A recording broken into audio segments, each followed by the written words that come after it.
Setelah itu berurusan dengan pengawal restoran, pemiliknya tiba-tiba keluar dengan wajah nampak ketakutan. Bukan karena Hito mengalahkan pengawalnya, nampaknya ada sesuatu yang lebih dari itu. Maaf pelanggan, mohon maaf, ini adalah kesalahpahaman. Kalian berdua cepat minta maaf, perintah pemilik restoran.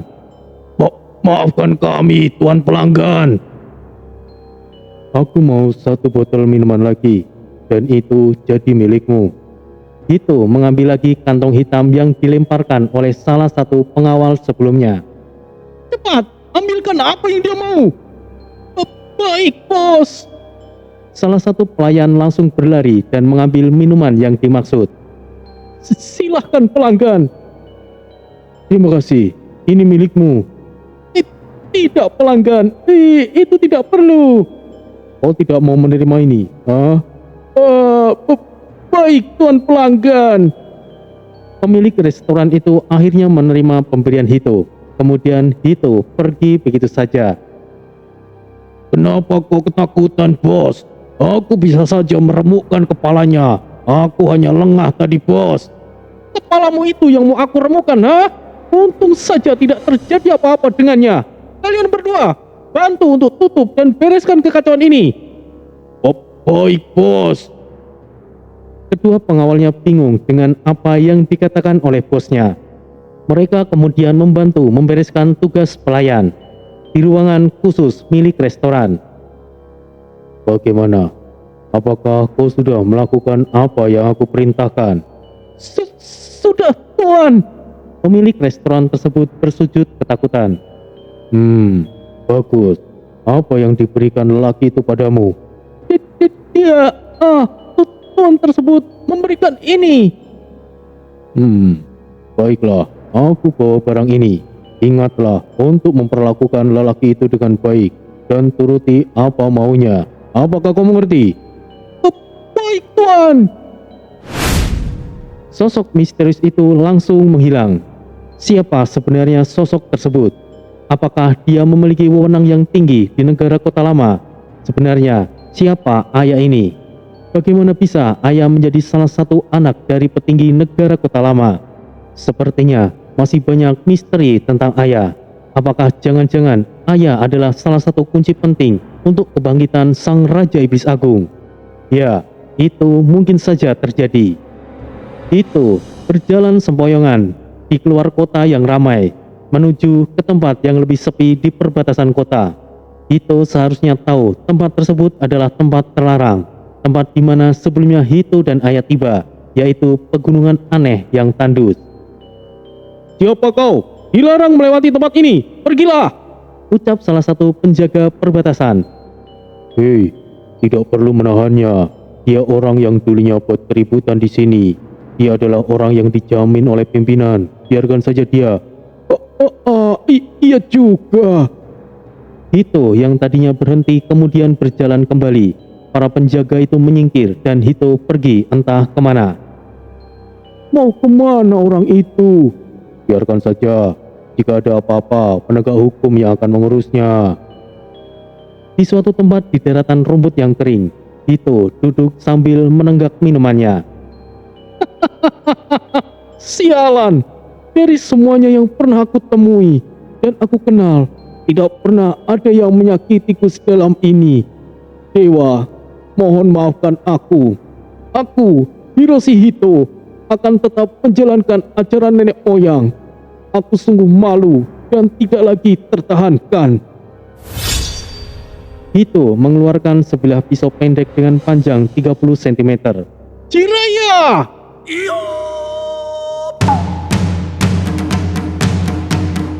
Hentikan tarian itu, Jiraiya! Jiraiya langsung menghentikannya. Ia juga tahu ada sesuatu yang sedang Hito alami. Tidak seperti biasanya Hito memanggil namanya hanya dengan sebutan nama saja. Hito-san, apa yang bisa aku bantu? Ada masalah apa yang telah menimpamu, Hito-san? Harga diriku telah hancur. Kepercayaanku telah rusak. Aku tidak bisa lagi menanggung rasa maluku, Jiraiya. Hito-san, apa yang ingin kau, Jiraiya-sama? maafkan aku. Aku hanya ingin kau melakukan tindakan akhir. Aku akan harakiri, kemudian penggalah kepalaku. Hito-san, kau. Aku mohon, Jiraiya-sama. Suatu kehormatan, Hito-san. Hito kemudian melepaskan bajunya. Ia menundukkan kepalanya. Rambut panjangnya ia ikat supaya tidak menghalangi pedang Jiraiya menebas. Hito sudah dalam posisinya. Ia menutup mata. Jiraiya mengangkat tinggi-tinggi pedangnya dan bersiap untuk menebas. Iya! Hito benar-benar melakukan harakiri. Pedang pendeknya menembus perutnya.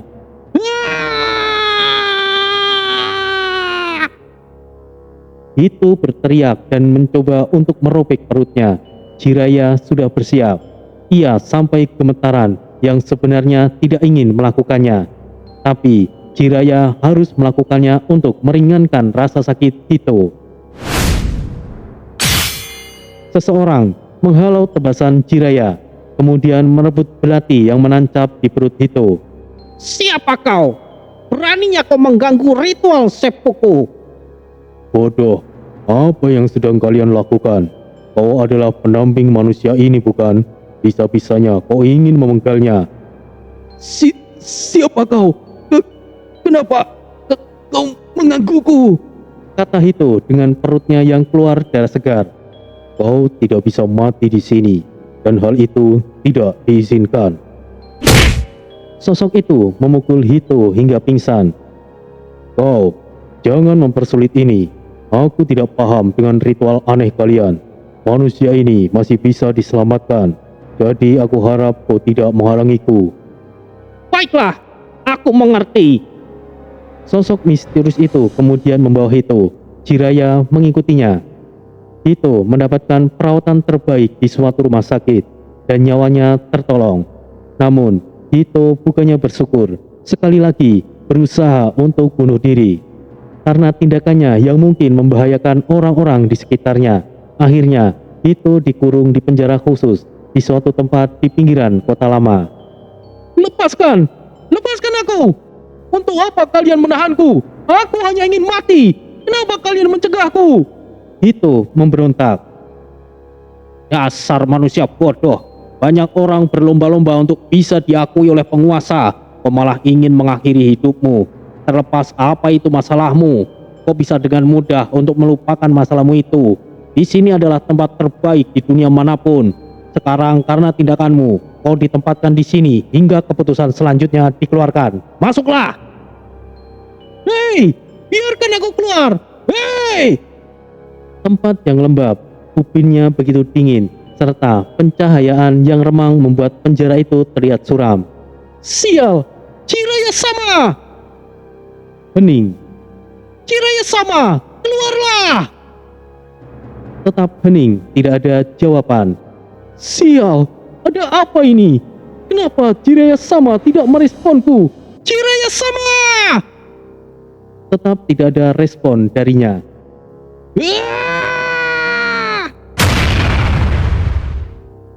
Hito memukul jeruji besi itu berkali-kali. Hentikan anak muda, tidak perlu melakukan hal yang sia-sia. Penjara ini menekan dan memutus energi spiritual. Kau tidak akan bisa memanggil pendampingmu, dan juga kau tidak akan bisa menggunakan energi spiritualmu.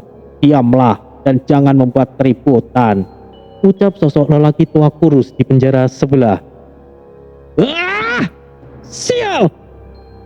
Anak muda, dari era mana kau berasal? Sepertinya kau orang Jepang. Kenapa aku harus mengatakan padamu, Pak Tua? Tidak. Jika kau keberatan untuk menjawabnya, tidak masalah. Aku memang dari Jepang. Namaku Hito, Hiroshi Hito. Maaf jika aku kasar, Pak Tua. Tidak masalah, aku bisa memahaminya. Pak Tua, maksud dari perkataanmu, aku berasal dari era apa? Apakah tempat ini juga berhubungan dengan masa lalu dan masa depan? Ya, itu benar anak muda. Di sini adalah pusat inti dunia. Disinilah puncak peradaban tertinggi di muka bumi. Masa lalu dan masa depan terhubung di tempat ini anak muda. Sungguh tempat yang aneh. Jadi, rumor mengatakan bahwa Bermuda adalah tempat perputaran waktu ternyata itu benar. Tapi sayangnya, tempat ini berisi orang-orang sesat. Kehancuran dunia tidak bisa dihindari. Aku berasal di tahun 1989. Maksudku, aku terlahir di tahun tersebut. 1989. Itu berarti kau berumur kurang lebih 30 tahunan. Tidak jauh beda dengan cucuku. Sepertinya kau berasal dari dunia yang sama seperti cucuku. Maaf, siapa namamu Pak Tua? Bagaimana kau bisa berakhir di sini? Lalu, apakah cucumu juga ada di sini? Banyak hal terjadi. Aku juga sepaham denganmu anak muda tentang negara ini. Itulah kenapa aku berakhir di sini. Aku berasal dari Saranjana. Namaku Damang. Aku memiliki cucu yang cantik bernama Diva. Sebetulnya dua, Diva dan Devi. Tapi karena suatu musibah, salah satu cucuku meninggal. Diva, Dewi Maut, itu artinya Anda adalah ayah dari Nyonya Titi. Bagaimana kau bisa tahu itu anak muda? Aku adalah rekan cucumu. Nyonya Titi juga bersama kami. Aku yakin mereka mencari Anda. Tapi aku tidak tahu bagaimana dengan situasi mereka saat ini. Sungguh dunia yang sempit. Mereka berdua kemudian saling bercerita panjang lebar. Di suatu tempat yang lain, ayah memegang erat kedua cincin emas bertuliskan nama mereka itu yang diberikan oleh sosok misterius. Ayah tidak henti-hentinya menangis karena bersalah. Di suatu ruangan istana, pusat di mana negara kota lama berada. Tuan penguasa, saya telah perintahkan anak buah saya untuk memenjarakan pemuda itu, ucap sosok misterius tersebut. Bagus, jangan terlalu memaksa. Biarkan dia menerima dengan sendirinya. Memaksanya tidak akan pernah membuat hatinya melunak. Dia adalah pemuda yang hebat. Akan sangat bagus jika menjadi bagian dari kita. Tapi pemimpin, orang semacam dia akan menjadi berbahaya bagi kita. Anda tidak seharusnya melunak, sekalipun dia dekat dengan Nona Ayah. Aku setuju, pemuda itu memang sangat berbahaya. Lebih baik kita mengurungnya dan jangan pernah melepaskan orang sepertinya. Aku paham kekhawatiran kalian, tapi pemuda yang bernama Hito adalah pewaris dari pusaka terkutuk Muramasa. Saat ia membangkitkan kekuatan pedang iblis Muramasa, ia akan menjadi orang lain. Saat waktunya tiba, jika pemuda itu ada di pihak kita, ia akan menjadi prajurit hebat Sang Agung. Hanya menunggu waktu saja. Bukankah dahulu Tang Yin juga pernah menentang kita? Tapi coba lihat sekarang. Saya pribadi bisa pahami itu pimpinan.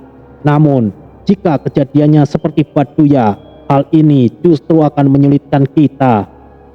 Kita hanya perlu mengarahkan. Baduya tidaklah keluar dari organisasi kita. Ia telah mendapatkan warisan dari Sang Agung. Meskipun tujuan kita berbeda dengan para iblis itu, pada dasarnya kita melayani sosok yang sama. Jika hal itu sudah di luar kendali kita hanya perlu bertindak. Kita tidak kekurangan seorang ahli. Saya percaya dengan keputusan Anda, pemimpin. Saya juga percaya dengan keputusan Anda. Terima kasih. Lalu, bagaimana dengan ayah sekarang, Jenderal? Tiap penguasa, saat ini Nona Ayah masih harus berada di ruangannya. Mungkin dia terpukul dengan apa yang terjadi, tapi saya yakin Nona baik-baik saja. Bagus. Terus pantau ayah, Jenderal. Aku serahkan segala pengawasan padamu. Dimengerti, penguasa. Keramaian dan aktivitas di negara kota lama seakan menutupi misteri di dalamnya. Tidak akan pernah ada yang mengira kota yang makmur itu adalah tempat terkutuk para pemuja iblis. Siapapun tidak akan pernah bisa lolos dari pantauan keamanan di negara tersebut. Tidak ada kerusuhan, tidak ada kekacauan, semuanya terlihat damai. Hal itu karena setiap ada konflik akan selalu diselesaikan hari itu juga, dan sama sekali tidak meninggalkan jejak. Pelanggaran berat dan ringan akan mendapatkan hukuman yang berat, hingga kematian. Hito seharusnya mendapatkan hukuman itu, namun karena penguasa di tempat tersebut menyukainya, hukuman itu ditiadakan khusus olehnya. Dan saat kekacauan yang ditimbulkan oleh Hito saat di restoran, seseorang menyadarinya. Ia adalah seorang wanita yang berhasil menyelinap di negara tersebut. Dia adalah Dewi Penghancur Ibu Diva. Sekarang, aku tidak tahu ada di mana Hito berada. Sosok misterius yang mengikutnya sangat merepotkan. Aku sungguh tidak bisa berbuat apa-apa. Batin Titi. Titi, Dewi Penghancur, telah berhasil memasuki negara kota lama karena ia memiliki caranya tanpa harus menggunakan kunci arus waktu. Titi juga memiliki kemampuan penyamaran yang hebat. Semua itu dia pelajari oleh Bira, sang Dewi Angkara. Saat ini, Titi menyamar sebagai tukang pengangkut sampah. Ia melakukan pekerjaannya di pagi hari dan siang. Malamnya, ia berkeliling mencari informasi. Namun segala upaya yang ia lakukan mustahil baginya untuk bereaksi. Ditambah lagi, Titi mendapatkan informasi yang begitu mengerikan. Kota besar di mana dia berasal itu bukanlah kota pada umumnya, karena kehidupan di dalamnya adalah ternak yang siap untuk dipotong kapan saja. Tidak ada manusia tua di tempat tersebut. Rata-rata semuanya terlihat berumur 40 tahun paling tua.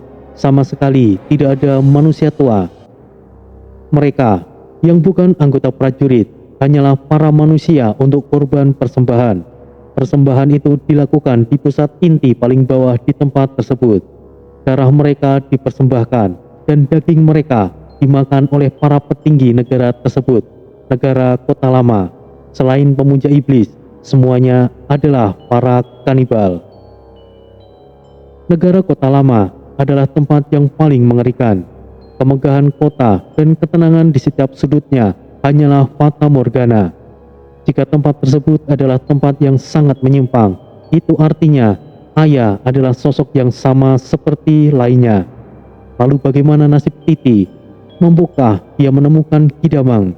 Atau malah ia akan terjebak di sana tanpa bisa keluar lagi?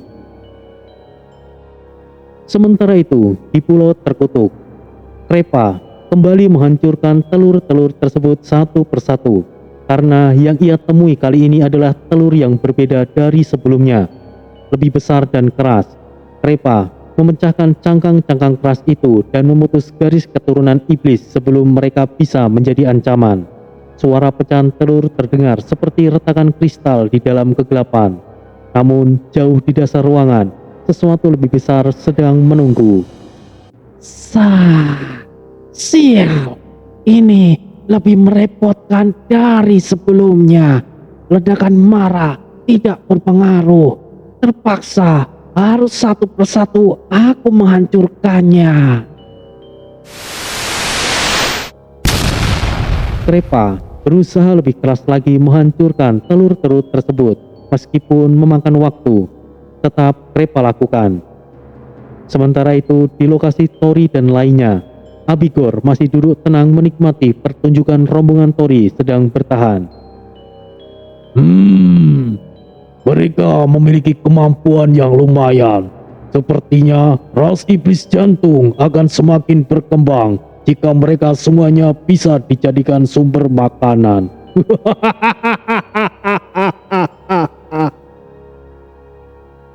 Yang mulia benar. Mungkin kita bisa terus berada di permukaan untuk mencari lebih banyak manusia yang mulia. Saat waktunya tiba, kita pasti bisa menyingkirkan negara kota lama yang mulia. Ya, kau benar. Kita tunggu waktu itu tiba. Balas Abigor senang dengan apa yang dikatakan oleh bawahannya. Namun raut wajah Abigor mulai berubah. Sepertinya ia merasakan sesuatu yang tidak beres di sarang. Mata ketiga Abigor terbuka. Ia langsung bisa melihat segalanya di seluruh pulau bagian dari kekuasaannya. Kurang ajar! Ada apa yang mulia? Sepertinya ada salah satu tikus yang lolos dari pengawasanku sebelumnya. Aku serahkan tempat ini padamu untuk sementara waktu. Sarang telah disusupi. Tapi yang mulia, mana ada yang berani mengacau di sarang selama ada Ratu Abigail? Abigail sedang dalam kondisi yang lemah. Dia sedang dalam kondisi hibernasi setelah bertelur. Tetaplah di sini dan pastikan mereka tidak kabur. Baik yang mulia. Abigor dengan tubuhnya yang menjulang seperti menara baja merasakan kekacauan yang diciptakan Krepa.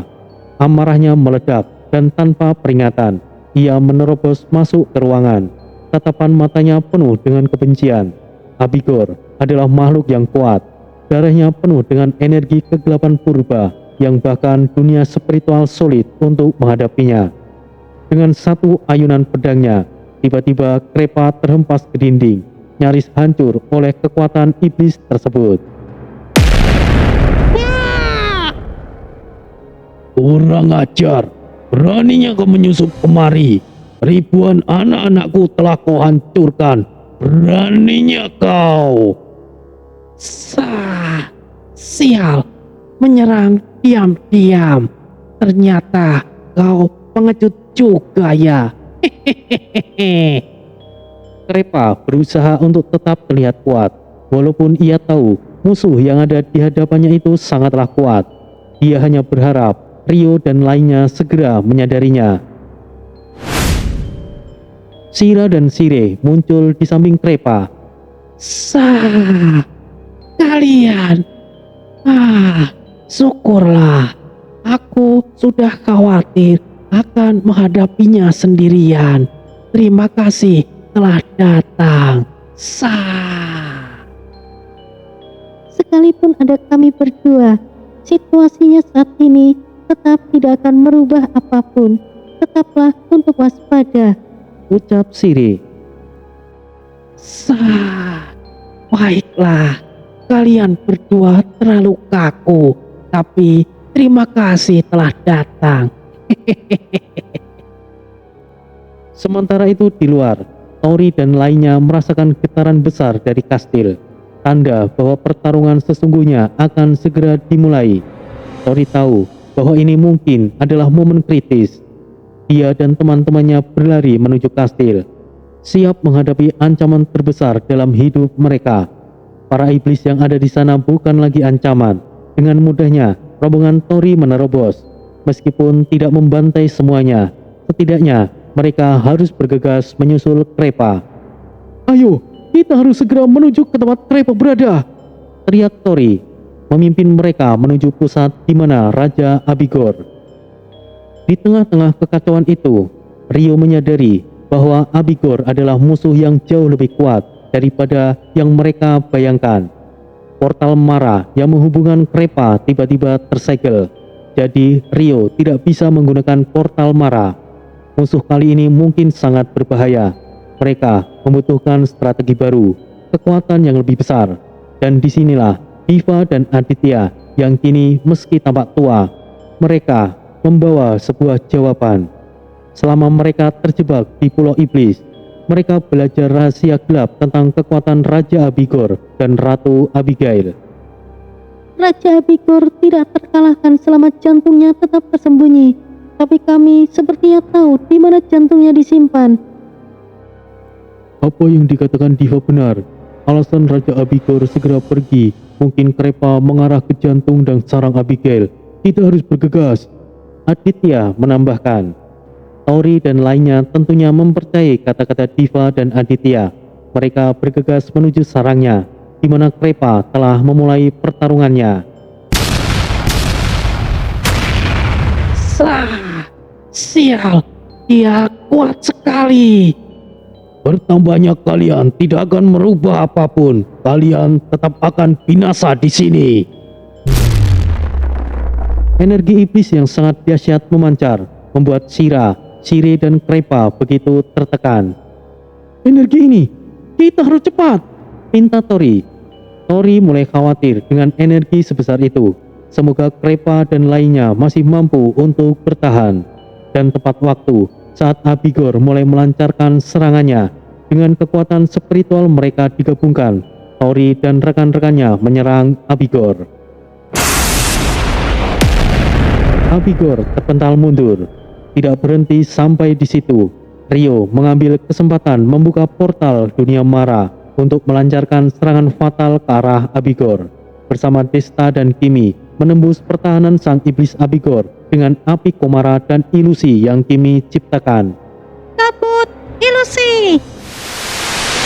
Desta, sekarang. Bagus, terima kasih Kimi. Mas Ryu, serahkan padaku sekarang. Niating Sun Ajiku, geni surgawi.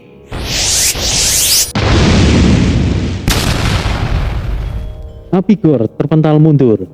Kaiten langsung mengerahkan kemampuan khususnya, memanggil roh-roh leluhur yang selama ini menjadi kekuatannya. Para roh leluhur dari suku Indian seperti ritual khusus dan memberikan mereka kekuatan spiritual yang luar biasa. Para roh leluhurku, berikan kami kekuatan. Aku Kaiten, kepala suku generasi ke-100, memanggil. Luar biasa, Kai ternyata menyembunyikan kemampuan yang luar biasa ini. Ini seperti kemampuan Hito. Pemahamanku tentang dunia spiritual menjadi lebih padat.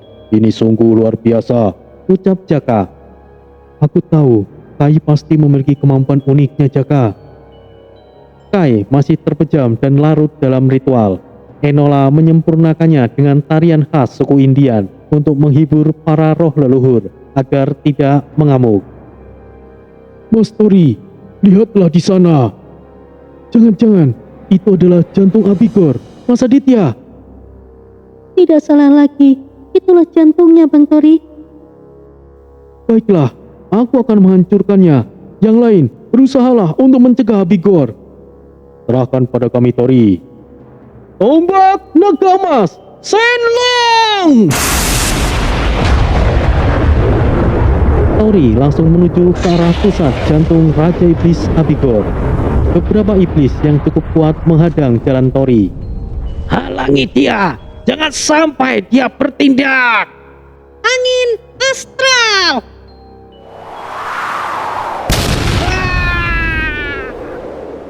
Terima kasih, Demi Maut.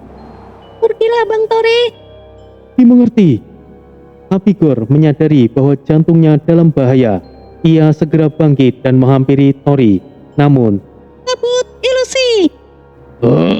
Mengganggu saja. Kimi terpental terkena gelombang kejut energi Abigor. Kimi, Aku baik-baik saja, Kak Desta. Dengan cepat, Abigor menghindari serangan Jaka. Kurang ajar. Sejak kapan aku ditekan seperti ini? Batin Abigor. iya.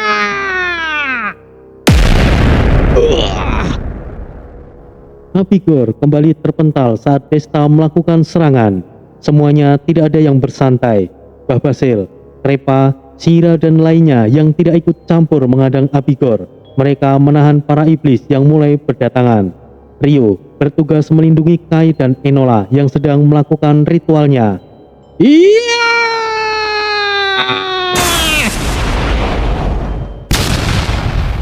Serangan Tori tepat mengenai sasaran.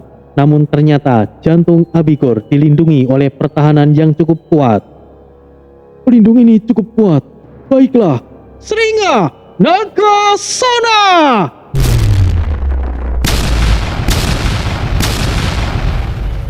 Pelindung itu langsung pecah saat Tori meniup trompet kematiannya. Sial, beraninya kalian. Abigor mulai marah. Kombinasi serangan Jaka, Aditya dan Desta sudah cukup menahan Abigor. Jantung Abigor akhirnya berhasil dihancurkan.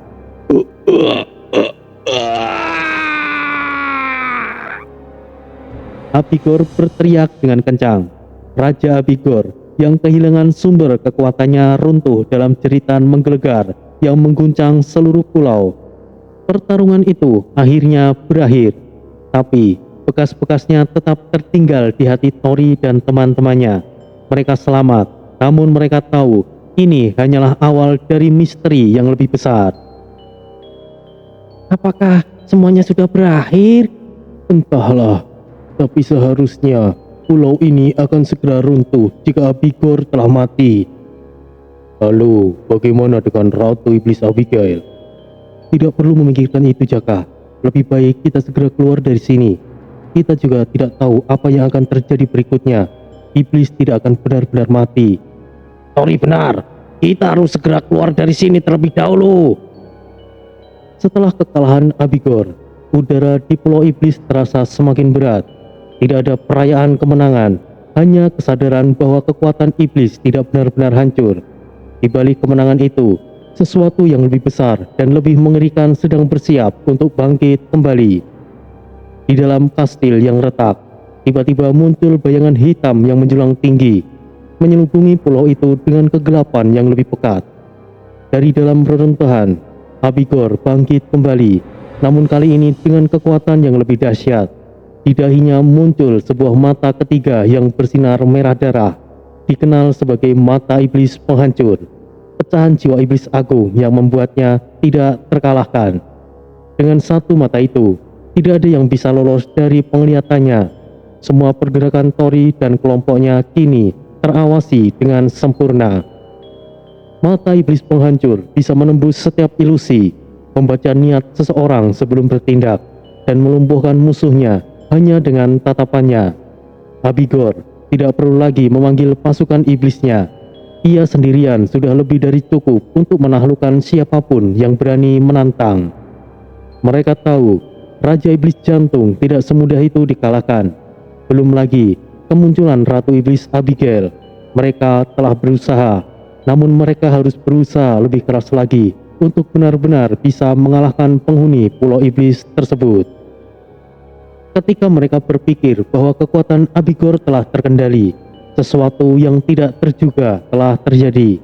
Raja Iblis itu dengan tatapan merah yang menyala-nyala, bangkit kembali dengan kekuatan yang luar biasa. Aura gelap yang melingkupi tubuhnya memancarkan energi yang terasa seperti api neraka, dan setiap langkahnya menggetarkan tanah di bawahnya. Sial, ini akan merepotkan. Sepertinya aku harus habis-habisan. Jangan gegabah, Jaka. Tetap waspada dan kita hadapi bersama. Suasana menjadi begitu tegang. Para iblis lainnya juga mulai bermunculan. Senyum menyeringai mereka terlihat. Kebanggaan mereka jelas bahwa raja mereka masih hidup. Tidak buruk. Kalian adalah manusia pertama yang mampu membuat raja ini benar-benar bangkit. Dan aku tidak menyangka akan menemukan keturunan dari para naga. Bala Nagasona dan Seringa Nagasona adalah pusaka pemusnah iblis. Dengan begitu, aku menegaskan bahwa kalian semua yang ada di sini tidak akan pernah bisa aku biarkan lolos. Serang! Rombongan iblis langsung menyerang lebih ganas dari sebelumnya. Semuanya bersiap, Mas Rio! Tori langsung menyalurkan energi spiritualnya. Kupanggil kalian, maraku! Ratusan prajurit Mara muncul. Tidak lebih banyak dari itu. Ini adalah batas maksimal Rio bisa melakukannya. Rodit, pimpin mereka! Siap! Serang! Rodit bersama seluruh pasukan Mara menerjang iblis-iblis yang mulai mendekat. Pertempuran sekali lagi pecah.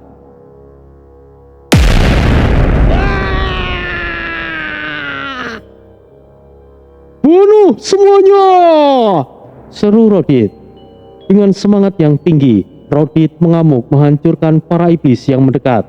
Sementara rombongan Tori dan lainnya juga ikut beraksi menghalau para iblis yang lolos dari prajurit Mara.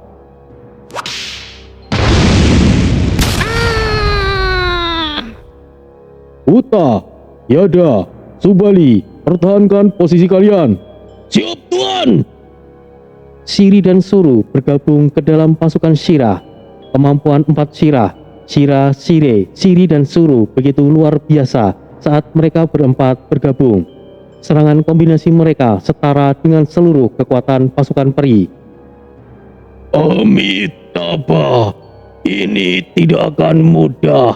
Danowo Yaksa.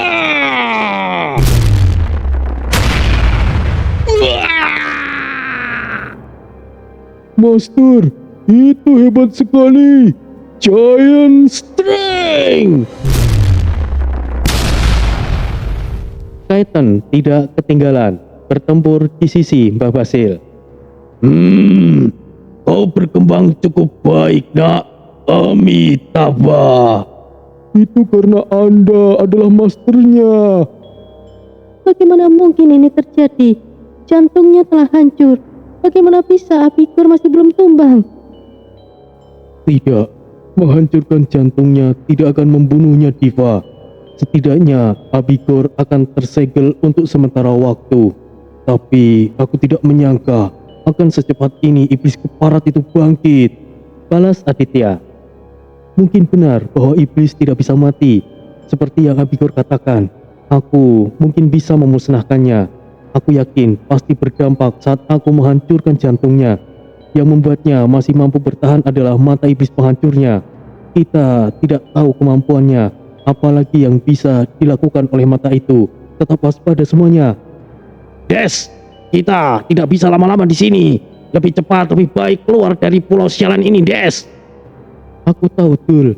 Aku sudah menyebarkan beberapa anggota Zendan. Sebentar lagi, mungkin kita akan mendapatkan informasi jalan keluar dari pulau ini, Tul. Mata ketiga Abigor bersinar, menyala terang seperti sinar matahari, kemudian membentuk sebuah bola api putih kekuningan.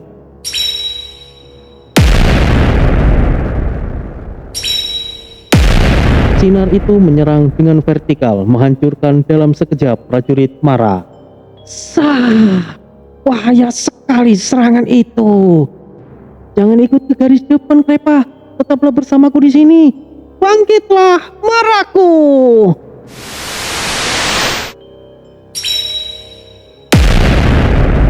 Sekali lagi, prajurit Mara dihancurkan dalam sekejap.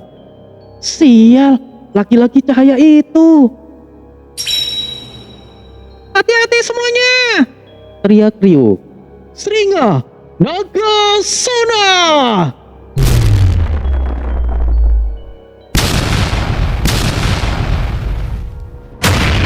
Cahaya yang keluar dari mata iblis penghancur dipantulkan saat gelombang suara dari trompet kematian berdengung. Cahaya dari mata iblis menghancurkan pasukan iblis itu sendiri.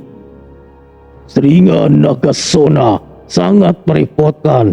Gelombang suaranya mampu memantulkan segalanya dan memiliki daya rusak yang tinggi. Namun, pusaka itu mengkonsumsi banyak energi spiritual. Aku yakin manusia itu tidak akan bisa menggunakannya terlalu sering. Batin Abigor kemudian melancarkan kembali serangan mata iblis penghancur yang lebih kuat. Semuanya mundur di belakangku. Pinta Tori. Sekali lagi, Tori masih mampu menghalau serangan tersebut. Abigor tidak menyerah dan terus menyerangnya lagi dan lagi, berharap Tori akan kehabisan energi spiritualnya. Namun, serangan itu justru telah menghancurkan pasukan iblisnya. Hanya tersisa beberapa iblis yang mulai ketakutan dan jaga jarak. Sial, sebanyak apa energi spiritual manusia itu? Batin Abigor. Hei manusia, siapa kau sebenarnya?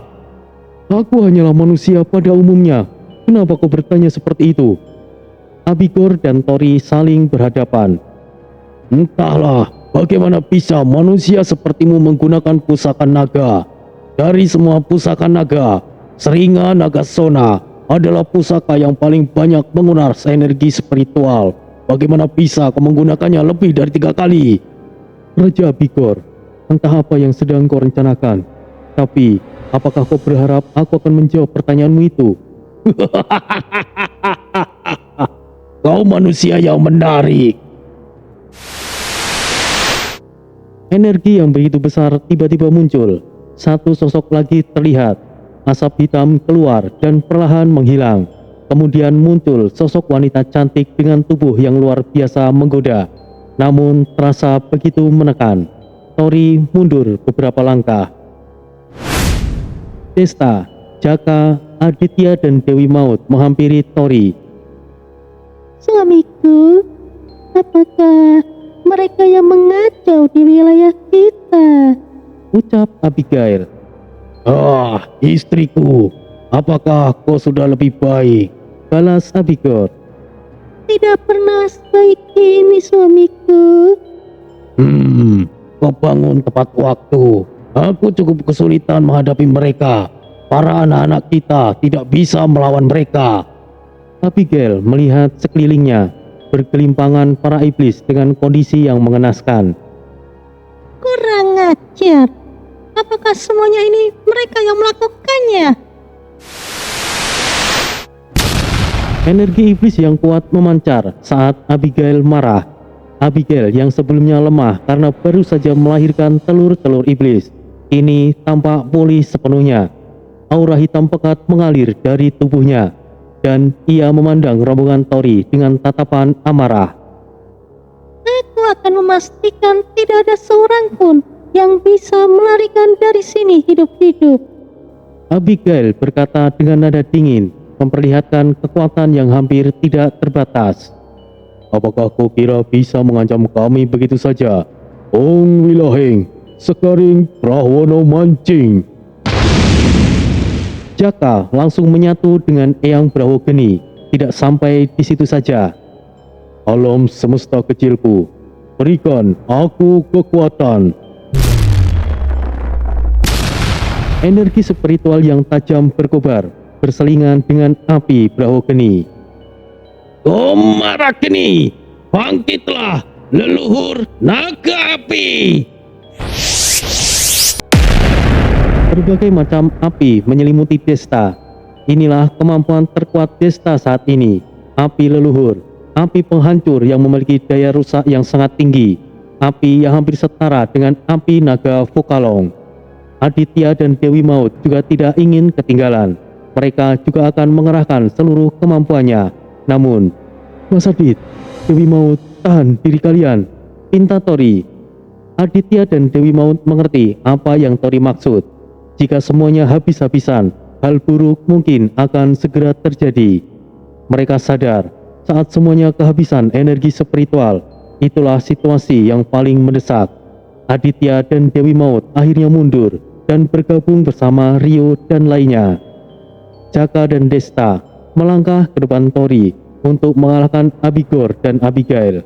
Mereka bertiga harus mengerahkan segenap kekuatan mereka. Aku serahkan mereka sementara kepada kalian. Apa yang ingin kau lakukan, Tori? Aku harus mengendalikannya, Jaka. Di Sekigahara telah membuatku banyak belajar. Aku tidak ingin ceroboh lagi. Des, mengendalikan apa?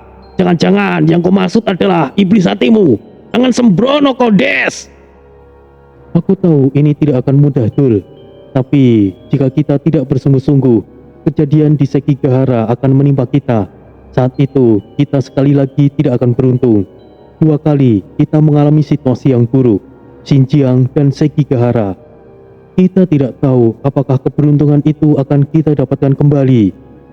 Tapi Des, jika kau nekat dan kau malah... Aku percaya padamu, Tori. Lakukanlah. Aku dan Mas Desta akan menahannya semampu kami. Ah, sialan. Baiklah Des, lakukanlah dan pastikan kau berhasil. Tori hanya tersenyum, kemudian ia menutup matanya. Dalam kesadaran spiritualnya yang mendalam, Tori tiba di suatu tempat yang begitu luas, lautan jiwa dengan air spiritual yang begitu melimpah ruah. Tidak perlu bersembunyi, keluarlah. Apa yang kau lakukan di sini? Apakah kau sudah bersedia menyerahkan jiwamu?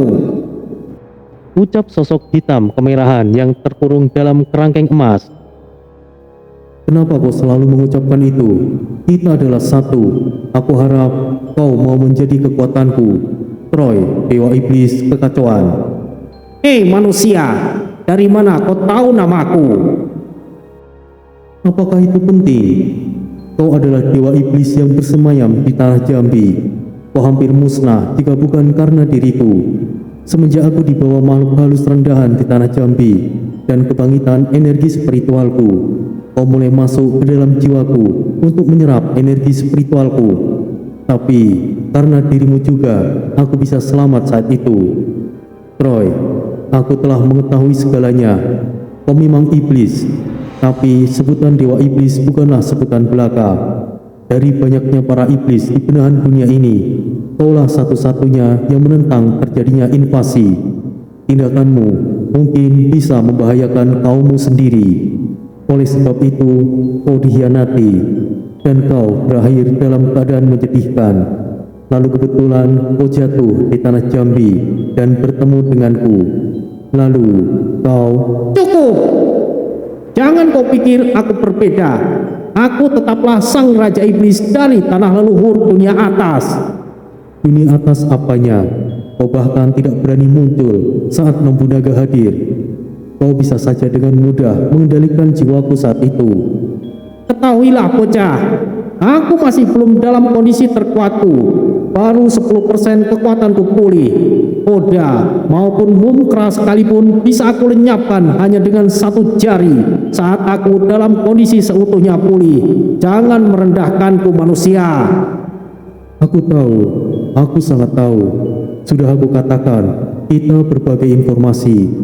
Meskipun tidak semuanya aku tahu tentangmu, tapi aku tahu sebagian besarnya. Bukankah kau tidak setuju akan kebangkitan iblis agung? Entah niatmu apa, tapi aku rasa tujuan kita sama. Jadilah kekuatanku, Troy. Kita bersama akan menghentikan kebangkitan iblis agung. Troy, sang dewa iblis, atau disebut sebagai iblis hatinya Tori, sesungguhnya bukanlah bagian dari emosi negatif Tori. Memang benar, setiap manusia memiliki iblis hati, tapi berbeda dengan Tori. Iblis hati Tori telah dimasuki oleh dewa iblis, yang mana kini sosok yang bernama Troy adalah bagian iblis hati Tori. Troy, sang dewa iblis, adalah sosok iblis yang menentang adanya invasi iblis besar-besaran. Tentunya, tidak semua iblis itu jahat. Mungkin Troy adalah salah satunya. Meskipun pada dasarnya sifat iblis memang jahat, tapi tidak semua iblis memiliki tindakan yang jahat. Apakah Tori bisa meyakinkan Troy untuk menjadi kekuatannya? Akan jadi seperti apa Tori saat dia mampu mengendalikan iblis hatinya? Dahulu kala, di alam kegelapan dunia atas, di mana para iblis memegang kekuasaan, ada seorang raja iblis yang bernama Troy, sang dewa iblis. Berbeda dengan kebanyakan iblis yang haus kekuasaan dan senang menginvasi, Troy memiliki pandangan yang unik dan langka bagi kaumnya. Ia tidak menginginkan kekuasaan tanpa henti atau pembantaian massal terhadap makhluk lainnya. Troy percaya bahwa invasi besar-besaran yang akan mengancam kehidupan seluruh makhluk selain iblis hanyalah kehancuran yang sia-sia dan hanya akan melahirkan dendam serta kehampaan. Namun, keputusan Troy untuk menghentikan invasi besar-besaran dan melindungi keseimbangan antara iblis dan makhluk lainnya menimbulkan konflik besar di antara para iblis. Mereka yang dulunya menghormatinya kini menganggap Troy sebagai pengkhianat. Iblis yang telah membuang kehormatan dan darah iblis dari tubuhnya. Rencana invasi yang telah disetujui oleh Dewan para Raja Iblis, dan Troy berdiri sendirian dalam menentangnya. Invasi tidaklah dibenarkan. Seluruh semesta ini ada memiliki keseimbangan. Jika semuanya kita kuasai, maka surga akan murka dan kekacauan abadi akan terjadi. Semesta ada bukan untuk para iblis. Tidak bisakah kita hidup berdampingan?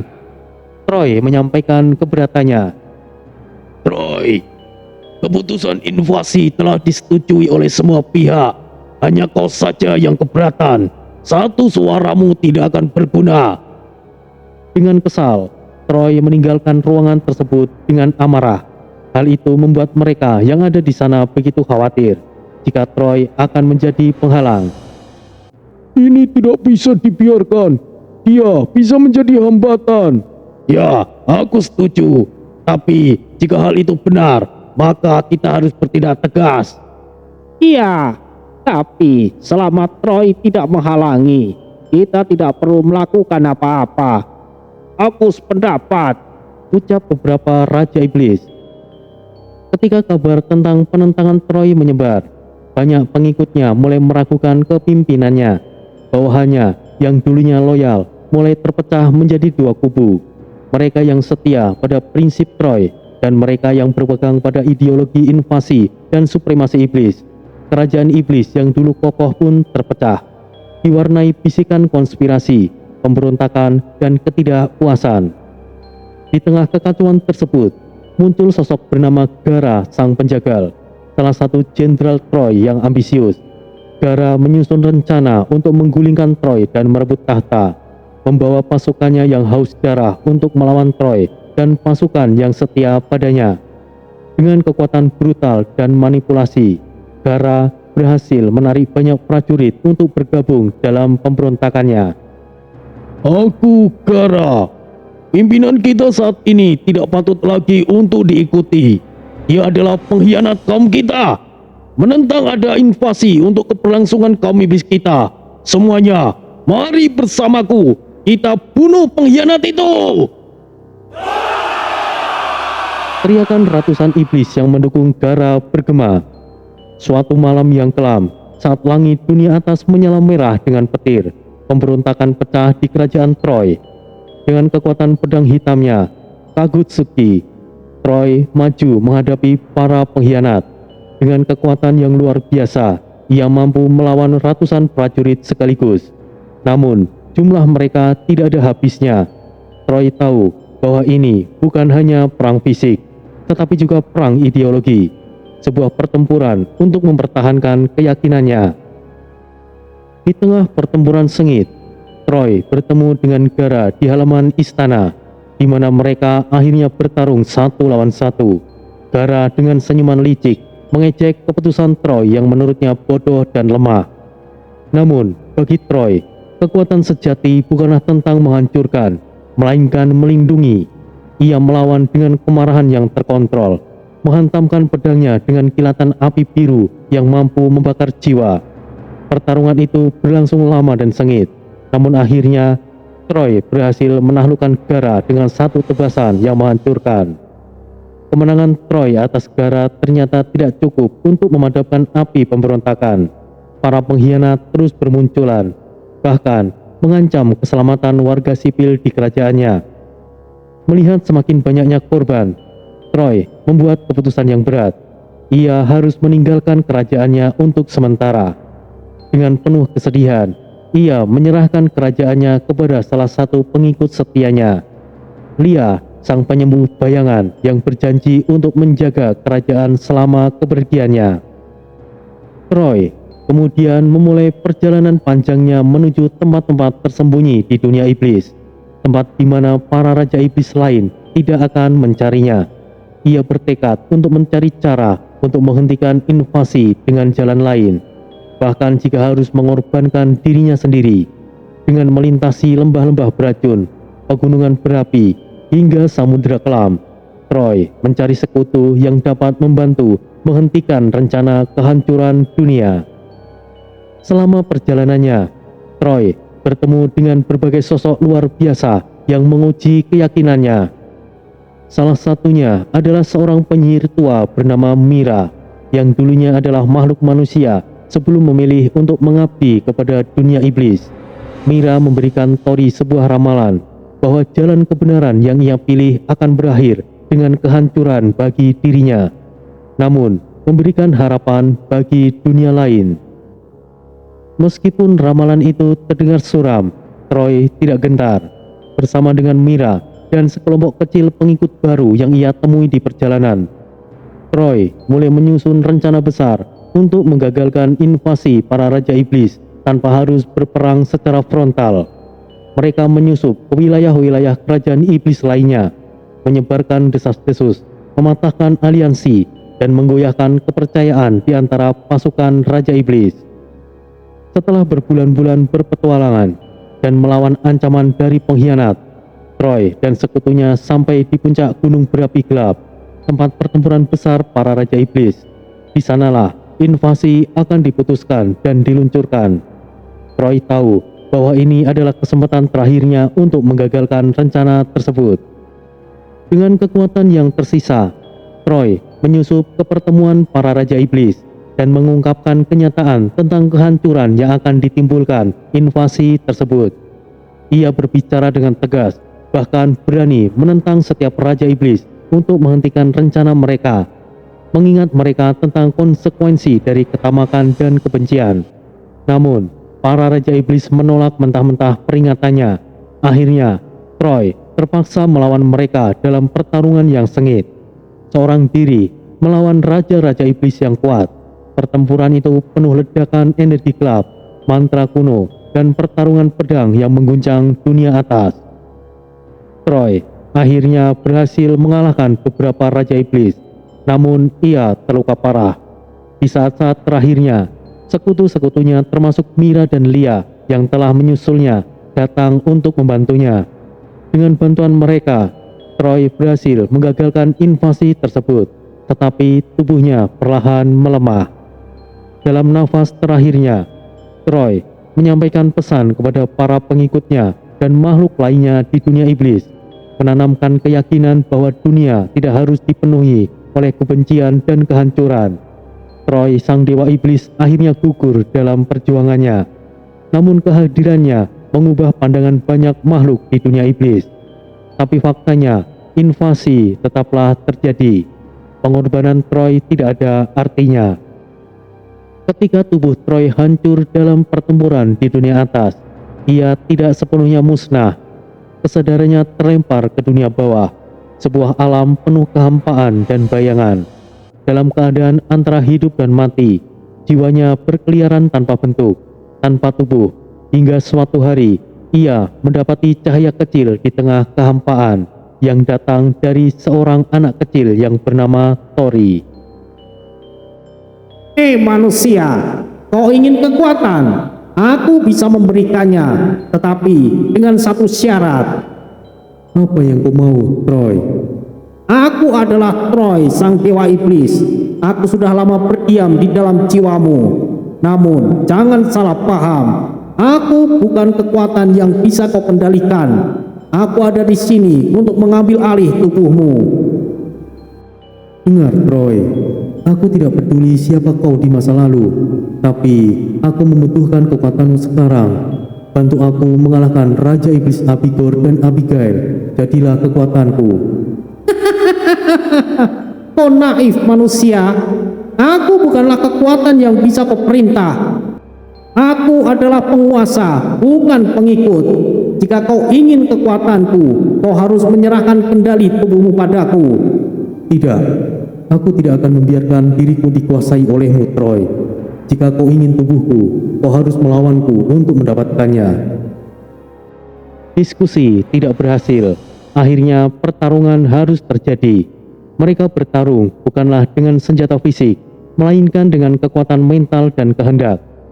Tori mengerahkan seluruh tekadnya untuk melawan dominasi Troy, sementara Troy menggunakan kekuatan iblisnya untuk menekan dan mencoba menghancurkan kepribadian Tori. Troy menyerang Tori dengan kekuatan gelap, menciptakan ilusi dan ketakutan yang menusuk ke dalam benak Tori.